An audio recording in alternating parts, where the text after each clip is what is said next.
Hello and welcome to FinTech Impact. I'm your host, Jason Pereira. Today on the show, I have Scott Plaskett, CEO of the Genie.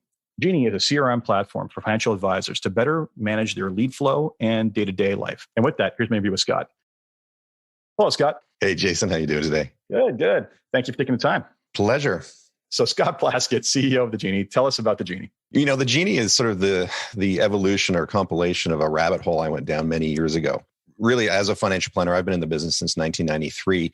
And as a financial planner, I was always looking for systems and technology that would support the needs that I had to run my practice. The problem was there really wasn't much around. It was all focused on, sales, transactions, and that sort of thing. But it really didn't focus around the needs of a financial planner. So I just started making my own and, started developing it through various old programs like Maximizer and Goldmine and all that sort of thing. And it ultimately got to the point where I was doing so much programming because I recognized that there was the ability to create process and workflow within the systems that I started hiring programmers to really put this all together just to help run our practice so that it was very efficient and it followed and dovetailed into the Kaizen financial planning process, which is our financial planning process that we follow. Now, the problem with that is that as you start programming into certain programs and CRM systems, in essence, they just start getting slower. And so we had a lot of crashes were happening and our network would go down and we'd reach out to the supplier and they said, well, basically what you need to do is you need to put a system in place that's running on its own server. So go buy a new server. So I went and looked into a new server. It's going to cost me about $40,000 to run this server,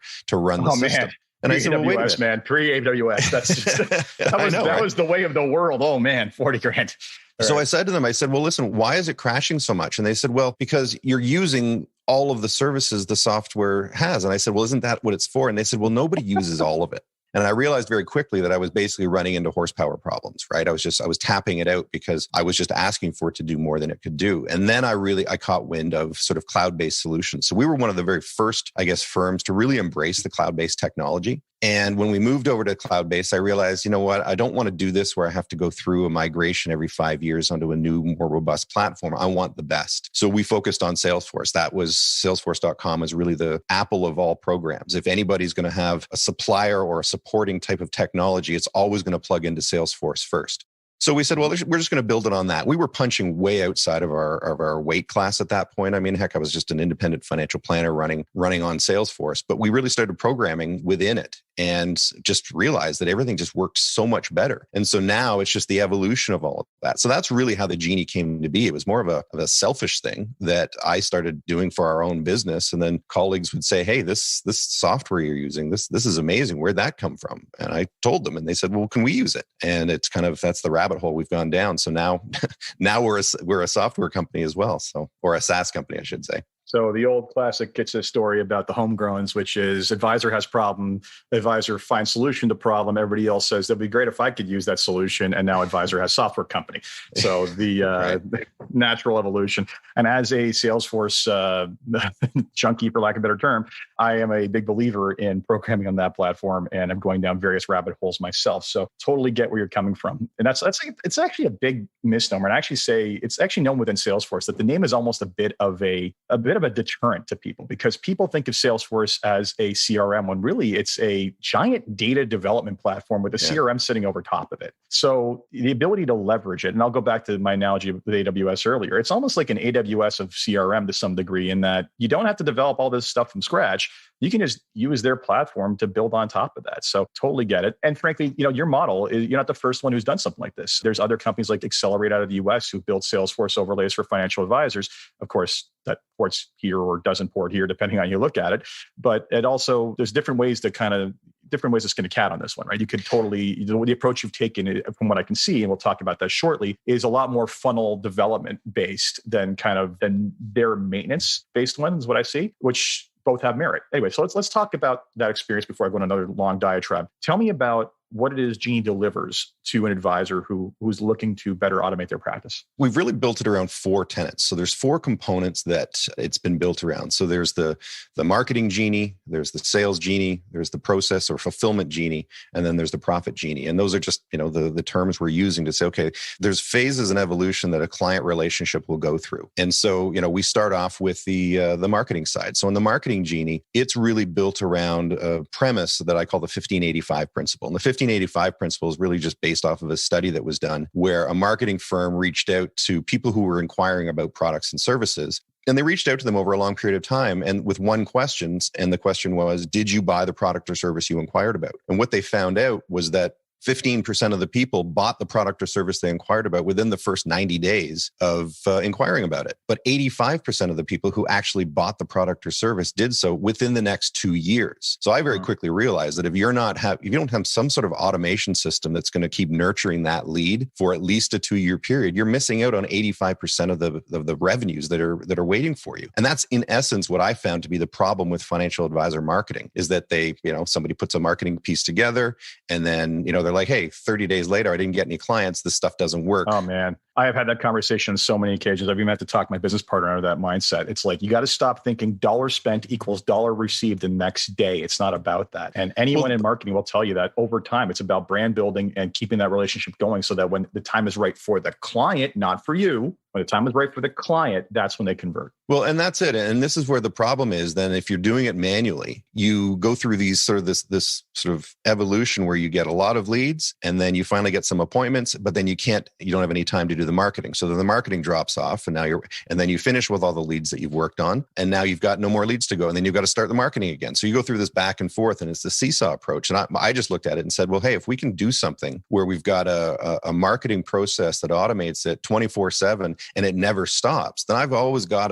a clean flow of leads coming in. And the golden egg that you're building is that database of potentially people who are interested in something that you had to talk about. Now, they may not be interested in having a conversation with you right then and there, as you say, but eventually something's going to happen. A life event will take place and they'll say, you know what, this firm has been kind of staying in touch. So maybe I should throw their name in the hat and at least have a conversation. And that's the essence of it. If you're a financial advisor and you don't have leads coming in, it's kind of like air is to humans as leads are to financial planners. If you can't breathe, you're going to die pretty quickly. Well, it's funny because you ask most advisors how they basically grow their business and the number one response is referrals. And that's a good answer. But when it's the only answer, it basically, to me, is an indication that you have no marketing strategy. Right. Just basically, you have nothing else going on. And the reality is, again, going back to the principle of it's when the client wants to make the decision. And if you're not the person who's constantly in front of them, reminding them about it, if you're not the person who's speaking to them, and maybe it's not something you put out 2 years ago, but maybe it is an article or something you put out that specific, like last month, that really spoke to them because it really basically sums up who they are. There's a trigger that's going to make them jump, and you want to be part of that trigger. Yeah, and I think you really want to get into, from a marketing strategy standpoint, you want to try to get into the conversation that's already going on in their head. And that's the hard part, is how do you do that? Because, in our marketing approach, we've got two different markets. We've got visible markets and we've got invisible markets. And what I mean by that, I can sort of explain that through an example using real estate.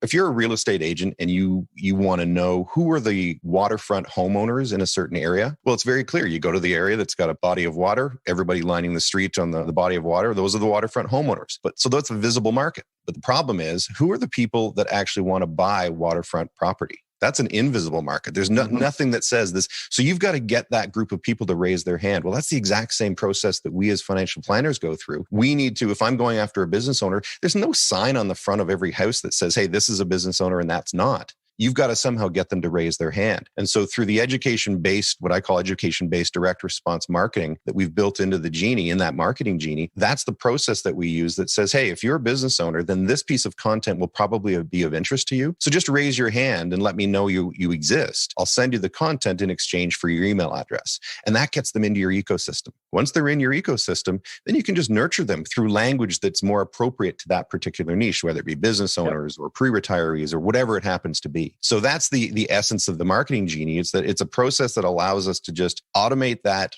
ongoing, regular, revolving conveyor belt of leads that come in, nurture them appropriately. And so when they're ready, they're going to reach out and say, hey, maybe we should have a chat because I've got this question. Well, I just did. And it was interesting. And just to share a personal experience I may have shared previously on the podcast, but when I started doing work for a major newspaper and writing case studies, their first 3, I didn't even get a single phone call. And I thought to myself, or email, I thought to myself, what am I doing wrong here? And then what slowly started to happen by the fourth one was people then started reaching out to me saying things like, I've been reading your stuff. And the thing is that you got to put something out that is unbelievably bang on for that person in that moment in time to actually get them to make an action, if it's the one thing. But when you build on your reputation with them slowly over time, a dialogue builds, an understanding of what you do for people builds. And that is a far more compelling way for people. That's far more appealing to people to want to reach out and try to acquire your services. So we've definitely hit on the marketing side of this. Let's move on to the second part, the second principle you're looking at. Yeah, sure. So the marketing is all about building rapport. Now, the challenge is if you get this flood of people, somebody reaching out and saying, hey, I'd like to have a conversation, what are you going to say? Right? How are you going to actually articulate your value properly so that because in my space, I'm a fee-based financial planner. So I actually charge a fee to take people through a financial planning process, irrespective of any implementation revenue that we may generate.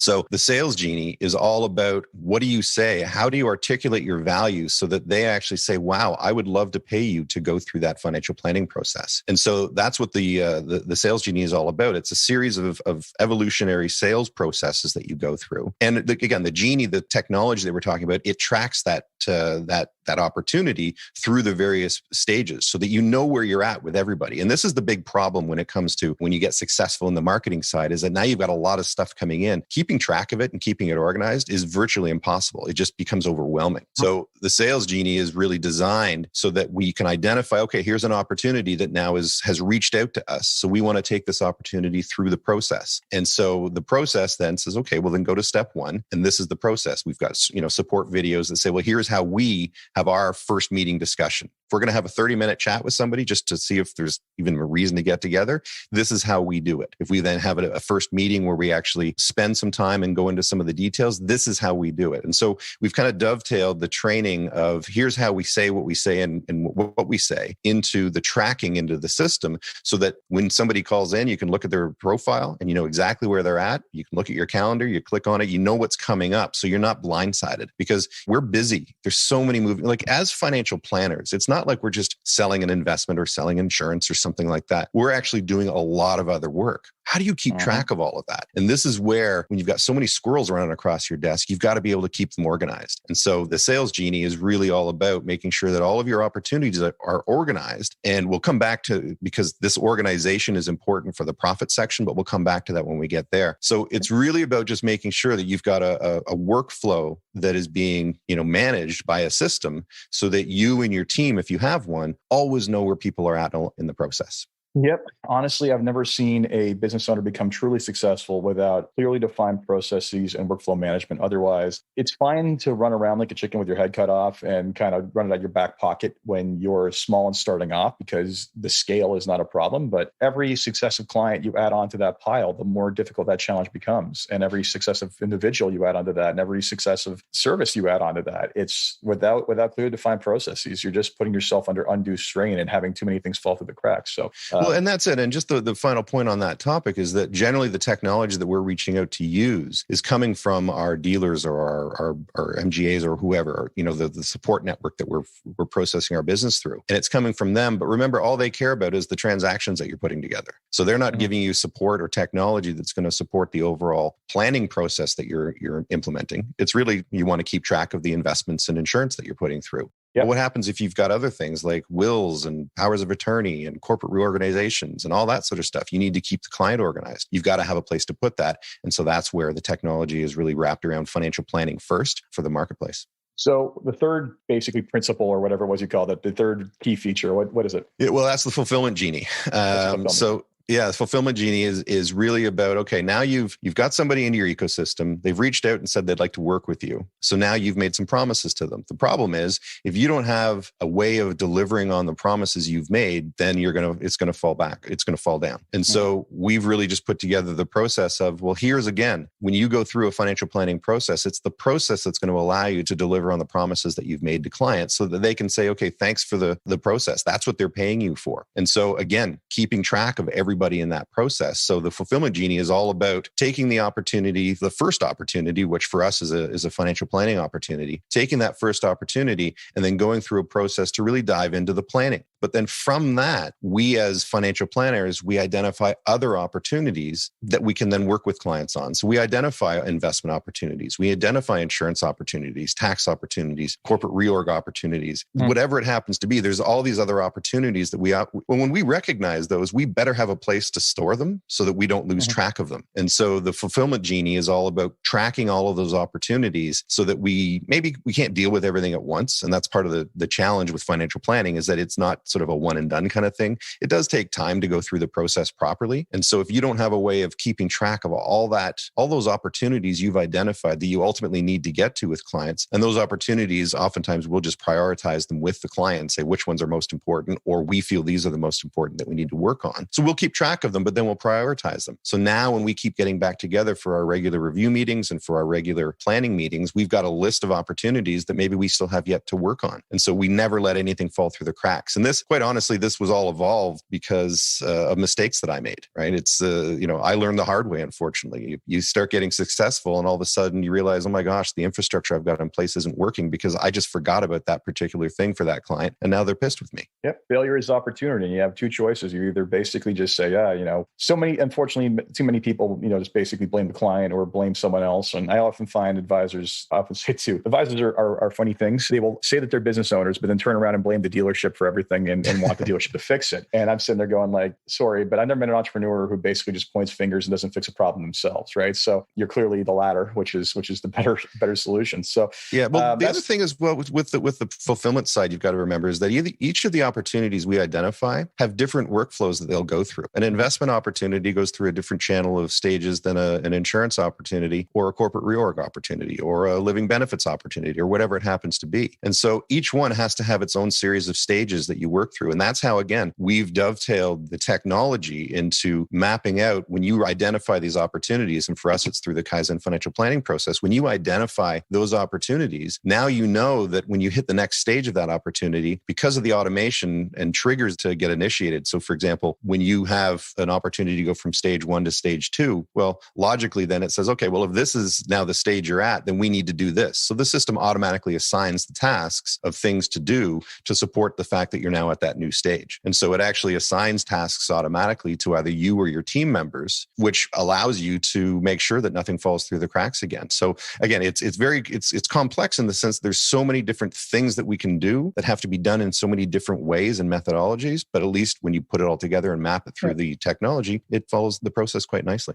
Yeah, and this is the digital implementation of things people have read in books like E-Myth, right? About the ability to map out your process to ensure repeatability. Also books like the Checklist Manifesto to ensure that, the same process is being followed. And there's a good story, I think it was in the E-Myth, that talked about how a gentleman went for a haircut, right? And haircut, he goes there, the guy basically massages his scalp, wraps a hot towel around his face, cleans his nails at the same time, all this other stuff. First time he goes. Second time he goes, the guy, the barber does some of that, but other stuff. And then the third time he goes, barber does some of the stuff from the second one, but other stuff. And it changes every time he goes. And the realization is that the service provider is providing the service they feel like providing that day, not the service that the client has necessarily signed up for, because they're expecting consistency. And again, if we're not outlining defined processes that treat people who are identical the same way, in terms of the services we provide, picture a scenario where someone refers you because of this great experience they had, and then that person goes through a completely different experience. That does not reflect well on us as business owners, and it shows that we're prioritizing our desires over the client's need. So that's my diatribe on process. No, but it's very true. But it's also on top of that, if you've built out a business where it's now more than just you, maybe you've got a bit of a team. How do you parlay that information to the team? Well, it's not just that. I mean, I often say that communication is a lot harder than people think it is, especially when you're talking about operations, because the way you explain something, someone perceives it differently than you think they do necessarily. And everybody puts their own kind of unique spin on a process. And unless you actually outline that and outline here, you can do whatever you want, but here's the deliverables, end of story, and make sure that that is nailed down. Things are going to just go in the wild, crazy ways. I mean, anyone who's got staff knows this, right? Left to their own devices, staff will find ways to make things more complicated for themselves, right? And every now and then you got to go back and say, no, here's the list. Stick to that. Yeah. If you got a problem, you tell me and we'll modify the list. But if otherwise, don't create more work for yourself, right? So that was 3. Talk about the 4th key area. Yeah. So the 4th one is the Profit Genie. And really, this is about running a better business, because now that you have all this information in the system, one of the powers, the real power, is the extraction of information and the data metrics that you can get from all the stuff that you've put in. So this is where everything now ties back together, because if you've got a lead that comes in from a marketing piece that you did, or a tweet that you put out, or a Facebook post, or a LinkedIn post, or whatever it happens to be, if you know that that lead came from that particular piece of content you put out, and then all of a sudden you've now got a new client and you've identified new opportunities, well, the system actually logically says, well, I know that it came from that particular piece of content originally. So I'm going to attribute the revenue that came in from these opportunities back to that piece of content. So you can actually go back and determine, did the time and effort and money that I put into that original marketing content actually bear fruit? Yep. And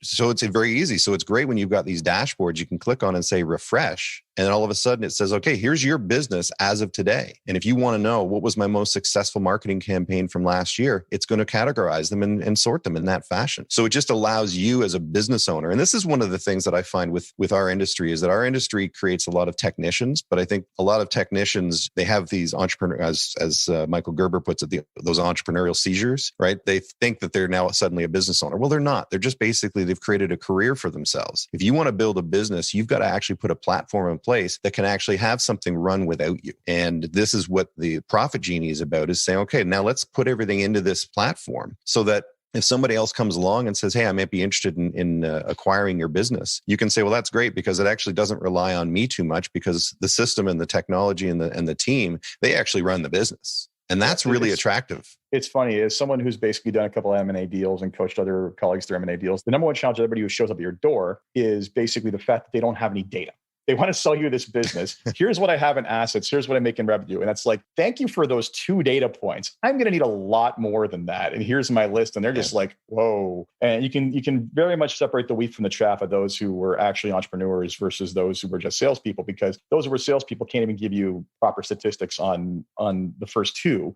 And those who are entrepreneurs basically can give you everything you want within a short period of time. So it's always an amusing conversation when these things start off. Yeah, well, it is. And it's, when it comes to building a business, that people need to start putting on their business owner hat. And you can't just, you've got to get out of the weeds, and you've got to start working on the business instead of just in it. And the only way you can do that is with information. And so this is just a system that says, hey, I can track the information from its essence to where it is today. And we can really extract a lot of great information that says, okay, what should we repeat next year? Right? Because it worked this year, or what's now been working, but now is starting to not work so well. So it just allows you to track that information at the push of a button. And that's the power, is that, sure, we all know what we want to know, but to get that information, it may take a little bit of time. So maybe we just don't have the time to get to it. But when you can just map it out in the beginning, push the easy button that says, okay, here's the information you're looking for, all of a sudden you can make a good decision and move on to the next day. So someone signs up for your platform. They've got all of this taken care of, including knowing where their efforts are gone. And by the way, people who listen to this podcast know that I'm a big fan of Marcus Sheridan's book, They Ask You Answer, which is all about content marketing. And in that book, it specifically talks about being able to measure every piece of content's ROI. And the great thing about that, and I'm sure, Scott, you'll agree with this, is that if you see certain pieces of content or certain topics when it comes to content starting to resonate and generate a lot of revenue, then start writing more of that stuff. Yeah, double down on it for sure. Yeah, exactly. If the article you wrote on, I'm just going to pick on, say, education savings plans 3 years ago is yet to garner a single lead and has very little web traffic, that's not what people are looking for from you. Yeah, absolutely. And it's the information is power. And unless you can get that information easily, then it's a fruitless discussion. But when you can get that information and you can make those good decisions, man, it really translates into profits. Absolutely. So people take the time, sign up with you, get access to this platform. Tell me about the experience you've seen thus far from people who've adopted. Do you have any statistics on like how it's transformed their business, what the ROI has been, anything like that? Well, what it's given them is given them confidence, right? Because the confidence is that nothing's falling through the cracks. Because generally when people are coming to one of the platforms, is they're coming to the platform because they're like, look, I'm trying to run a financial planning business. And remember, this is technology is built for financial planners. It's not built for a portfolio manager. It's not built for somebody who just wants to sell insurance. It's built for somebody who wants to do a comprehensive planning. And so when they go down that path, they realize, wow, there's a lot of moving parts. And so they're trying to manage it themselves. And they're running their business and they're putting their own sort of technology together, but it's not all sort of knitted together nicely. And they're trying to get leads and all this sort of, it's just, they're trying to make it all happen. And so what we found is that when they come to us, they get on the platform and there's a learning curve. I mean, you've got to go through and understand it. So we've sort of mapped it out. We have an academy that people start learning. Okay, here's the marketing side. Learn how to do that properly. Or what we recommend is go to the area of the academy that actually tells you, or that you want to know most about, that you're having the biggest challenge with. Is it the sales process? Is it the actually delivering on a financial plan? What is it? Go and learn that first. And then once they've done that, now they're starting to gain some confidence. And it's really all about confidence. We all know how to do good financial planning, but our confidence gets shattered when stuff starts falling down around us. And now our reputation is starting to get tarnished. So this is where we find that they do that. Then when they start realizing, okay, now I can start going through the process, and the clients then start saying, hey, this is the experience I'm having is great. And they're actually saying it, not sometimes directly, but more in the sense that they're now implementing all of their recommendations with the planner. All of a sudden now your confidence is building again, because now you've got more revenue coming through. You're getting more wallet share from every client relationship. And so it just kind of feeds itself. And that's exactly the process we see, that those who follow the process and start utilizing it, and then really what I say, make it your own. I mean, I don't want people to feel that, this is something where you've just got to do it and it's my way or the highway. This is just the way that works for me. But when you see how the overall process works, it kind of dovetails into most financial planners' businesses. How we say and articulate the value, well, learn how I do it and then make it your own. But at least you've now got an infrastructure that you can build on. And so that's what we find, is that the members who really embrace the process and methodology, they just start getting those little wins. Like the client says, yeah, I'll pay you a fee to go through this process. And then they go through the process, and all of a sudden they start seeing more implementation from investments. It's much easier. And they get implementation from insurance. It's much easier. There's not a lot of selling involved. It's more just of helping people buy. So that's the experience that we have. So yeah, it definitely gives confidence, is the essence of what people get from it. Well, the perfect sale is one where you don't make a sale. It's one where you basically show people the need for something and they opt in, right? Like it's no one likes the term sales. It's very loaded. At the end of the day, it's a necessary function, but really in planning, it really shouldn't be about sales. It should be, here's your life, here's what you need. And people can question the numbers, challenge them, but at the end of the day, the math's the math, right? And it's going to tell them what they need. So fantastic. So basically, someone also, to your experience, when someone starts off with you, how long does it take them to get fully onboarded and kind of really in that groove where it's like, okay, I'm running on rails? Yeah, well, running on rails. So it's kind of an interesting way of putting it, because when they start, the question is, what do they want first? Do they want leads first? Do they want help with the sales process? They're articulating their value first? Do they want help with the financial planning first? Generally, I find people want leads first. And generally what I'll do is I'll say, okay, I'm going to hold on. I'm going to actually recommend that you actually don't focus on leads first, because a whole bunch of leads thrown onto a sales process that sucks. If you can't articulate your value, it's a waste of time. And so we actually focus on the fulfillment process first. The Fulfillment Genie is where we want to help teach people through the technology. And again, I'm not talking about the technology tracks the information, but it just shows them a methodology for how to deliver financial planning services in a methodology that makes more sense. I want to build their confidence around that first of all, so that when they do get the people saying, hey, I'd like to talk to you more about your process, they know what the process is because they've got that confidence on it. But if they don't have that first, then it's like, okay, well, I've done my job because I know the technology will get them a lot of leads really quickly. And then maybe there's a bunch of those leads are going to call them really quickly. But if they can't actually deliver on the promises that they're making, then it's all going to fall down. So we kind of back it up. And once they've gone through the fulfillment, they get comfortable with the financial planning process. Then we move to the sales process. Then we move to the marketing process. Then they're running on rails because now they know exactly what they need to do. And they're not letting anything fall through because they weren't prepared for it. All right. So before we wrap up, Scott, there's 3 questions I ask everybody. So the first one is, if you had one wish for something you could change in the industry, what would it be? Well, what do you call it when a doctor prescribes medication without doing a physical or any diagnostic testing? Malpractice. Right, exactly. So the problem is that I think our industry right now has been built on a lot of prescriptions first, and to me is kind of like malpractice. And so I really would love to see the advice-driven side of things really be focused on financial planning first. It's always been the essence of where I believe it should be, but it makes sense to me. It's kind of a logical progression. Let's go through an analysis process first so that we can identify exactly what you need and that will support your overall wishes and hopes and desires. And then at that point, the implementation is going to be easy, but let's not prescribe first. That's like, you got to crowbar everybody in, and it creates this pressure. And I don't think we need that pressure anymore. So that's what I would say is financial planning first, and really to get this advice-driven industry. That's evidence-based advice-driven industry would be great. Yeah, first time I heard that it was Josh Brown, downtown Josh Brown from Ritzel. I think it was on Rational Reminder, where he basically made the point of, a recommendation without a financial plan in place is basically akin to malpractice, which when I heard that, I kind of threw my hands up in the air and said, yes, exactly. And unfortunately, this industry, because so much of the compensation, or because the bulk of the compensation or revenue in the industry comes from the products or the investment services, whatever it is, we put the cart before the horse. At the end of the day, those are methodologies for execution of a strategy, not the strategy in themselves. So I'm with you on that one. Second question for you. What's been the biggest challenge in the Genie to where it is today?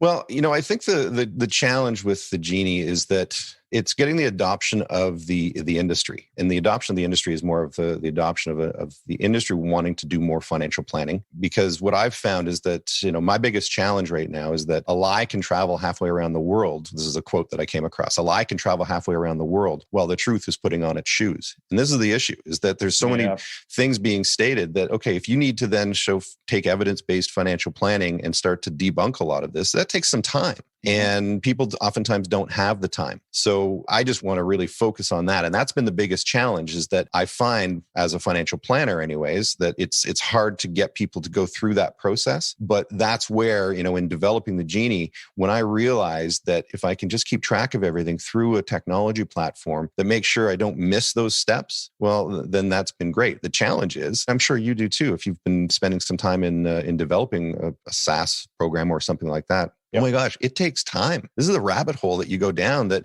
once you start, it's hard to get back out of. And so, having to put together the team in order to build out the programming that goes into it, and knitting all the different technologies together to make it work. Well, that's been the biggest challenge. But the result is that we've got a pretty powerful program.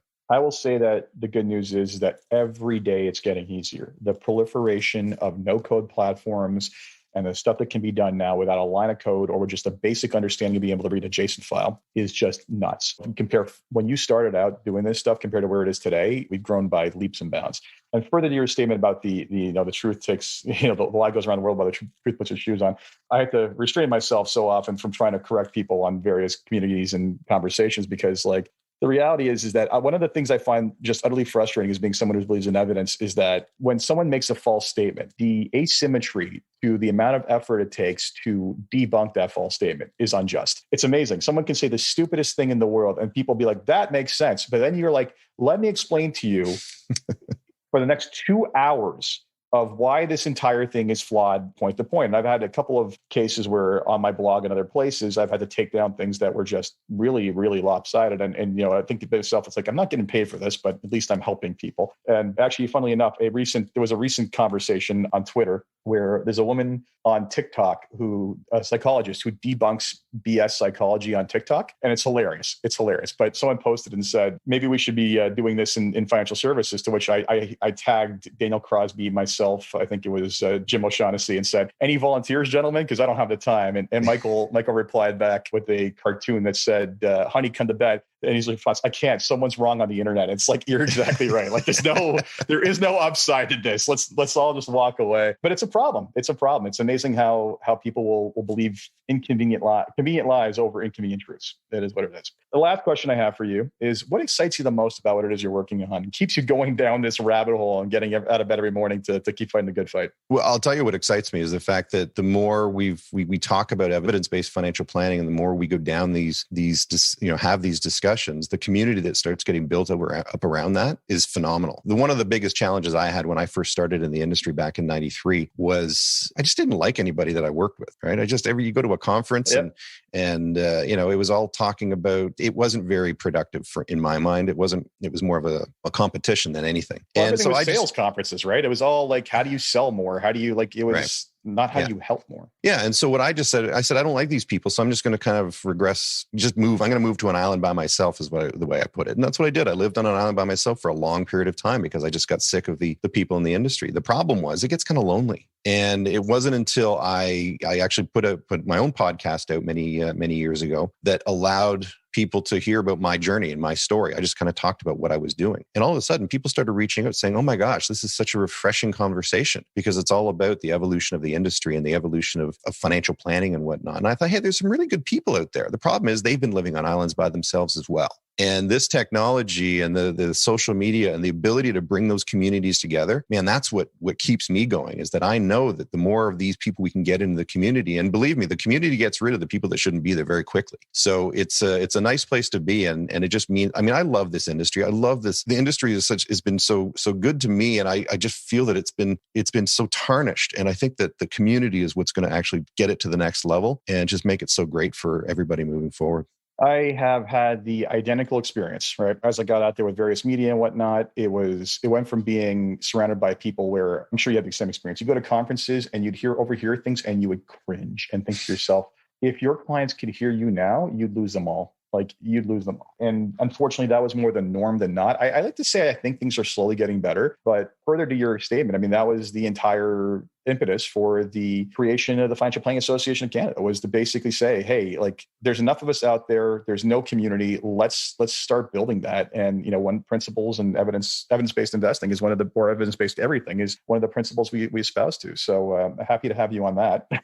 Yeah. Well, when I saw it, I jumped on it because I thought, great, here's another community that I think is going to be really, really good. Because again, it's going to get rid of the people that shouldn't be there. So I'm happy with that. Yeah. I have a hard time thinking we're ever going to get rid of them all, but I do have an easy time believing that we're at least going to give people who are looking to discover that another option and hopefully outnumber the other people one day. That's the long-term goal, but we'll get there. Scott, I thank you very much for your time. I encourage anyone who's looking to digitize and automate and elevate their financial planning practice, take a look at the Genie. CRM solutions and other automations are conversations I have on a regular basis with advisors looking for guidance. And I do, once I dissect them, I do point them in Scott's direction. So I very much encourage you to take a look. And Scott, thank you very much. Hey, great. Thanks. It was a pleasure to be here.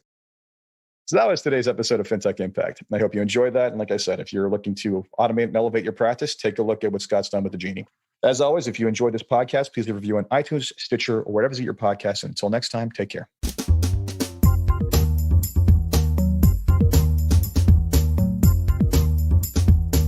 This podcast was brought to you by Woodgate Financial, an award-winning financial planning firm catering to high net worth individuals and their families. To learn more, go to woodgate.com. You can subscribe to this podcast on iTunes, Stitcher, and Google Play, or find more episodes at jasonpereira.com.